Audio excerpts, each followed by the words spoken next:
அன்பர்களே, இந்த பதிவில் நாம் தமிழ் தேசியம் இன்று தடுமாறுகிறதா, தடம் மாறுகிறதா என்பது பற்றி பார்ப்போம்.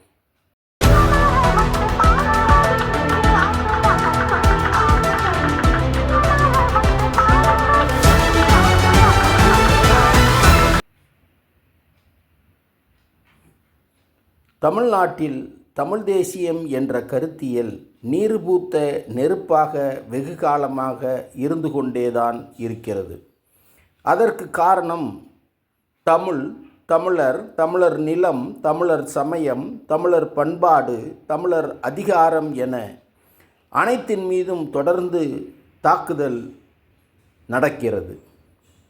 சிதைப்பது, திரிப்பது, அடையாளம் மாற்றுவது, கலப்பது, இல்லாமல் ஆக்குவது என திட்டமிட்ட செயல்கள் இங்கு தொடர்ந்து கொண்டேதான் இருக்கிறது. இதனை கண்டு வெகுண்ட பாவலரேறு பெருஞ்சித்திரனார், என் மொழி, என் இனம், என் நாடு நலிகையில் எதனையும் பெரிதென எண்ண மாட்டேன், வேறு எவரையும் புகழ்ந்துரை சொல்ல மாட்டேன், வரும் புன்மொழி பழியுரை துன்பங்கள் யாவையும் பொருட்டென மதித்துளம் கொள்ள மாட்டேன், இந்த பூட்கையில் ஓரடி தள்ள மாட்டேன் என்றார். மேலும், வாழ்ந்தாலும் தமிழுக்கும் தமிழருக்கும் வாழ்வேன், வளைந்தாலும் நெளிந்தாலும் தமிழ் பொருட்டே ஆவேன், தாழ்ந்தாலும் வீழ்ந்தாலும் தமிழ் மேல்தான் வீழ்வேன், தனியே நாய் நின்றாலும் என் கொள்கை மாறேன், சூழ்ந்தாலும் தமிழ் சுற்றம் சூழ்ந்துரிமை கேட்பேன், சூழ்ச்சியினால் பிரித்தென்றன் உடலை இருகூறாய் போழ்ந்தாலும் சிதைத்தாலும் முடிவந்த முடிவே, புதைத்தாலும் எரித்தாலும் அணுக்களெல்லாம் அதுவே என்று அணு அணுவாய் தமிழையும் தமிழரையும் உயிராய் கொண்டு வாழ்ந்தார் பாவலரேறு பெருஞ்சித்திரனார். இவர் இப்படி என்றால், நம் பாரதிதாசனோ தாயை பழித்தவனை யார் தடுத்தாலும் விடாதே, தமிழை பழித்தவனை தாயே தடுத்தாலும் விடாதே என்றார். இப்படி நம் பாவலரேறு பெருஞ்சித்திரனாரும் பாவேந்தர் பாரதிதாசனும் சொன்னதை முப்படை கட்டி இராணுவ ஆட்சி அமைத்து செய்து காட்டினார் நம் தலைவர் மேதகு பிரபாகரன். நம் தலைவர் வீரவசனம் பேசவில்லை, பேச்சு முக்கியமல்ல, வீர செயலே முக்கியம் என செயலாற்றினார். அவர் இராணுவ அமைப்பை வழிநடத்தினாலும் அதற்குள் முழு ஜனநாயகத்தை பேணி வந்தார். அதனால் அவர் இன்று ஒவ்வொரு தமிழ் நெஞ்சங்களிலும் வாழ்ந்து வருகிறார்.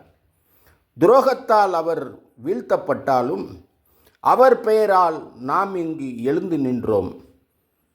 வெற்றி திசையில் பயணிக்கவும் செய்தோம்.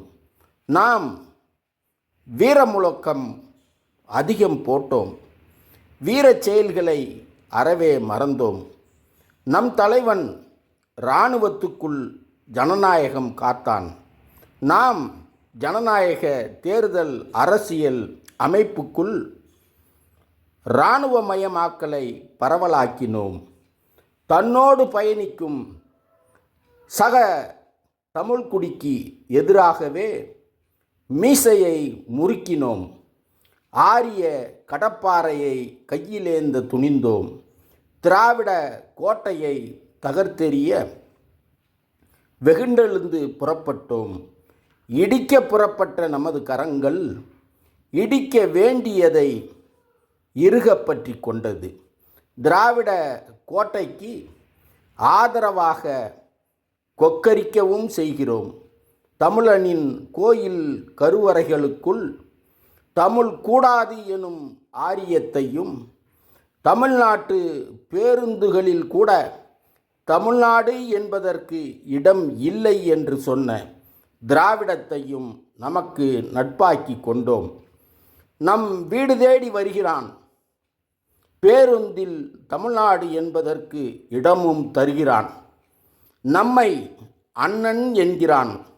ஆனாலும் நமக்கு மட்டும் தம்பி என்றாலே தடுமாற்றமும் பகையாட்டமும் தொற்றிக் கொள்கிறதே எதற்காக? இடிக்க வேண்டியதை இறுக பற்றியதற்கு பதிலாக தம்பியை இறுக அணைத்திருந்தால் இன்று தமிழ்நாட்டில் தமிழ் தேசியம் மலர்ந்திருக்குமே, புலிக்கொடி பட்டொலி வீசி பறந்திருக்குமே, அல்லறை சில்லறைகளை ஆட்சி அதிகாரத்தில் பங்கு பெற விடாமல் தடுத்திருக்குமே. தலைவன் என்பவனுக்கு தூர பார்வையும் கோட்பாட்டு பிடிப்பும் இயக்கத்தில் ஜனநாயகத்தையும் சமத்துவத்தையும் பேணும் பண்பும் மிக முக்கியம்.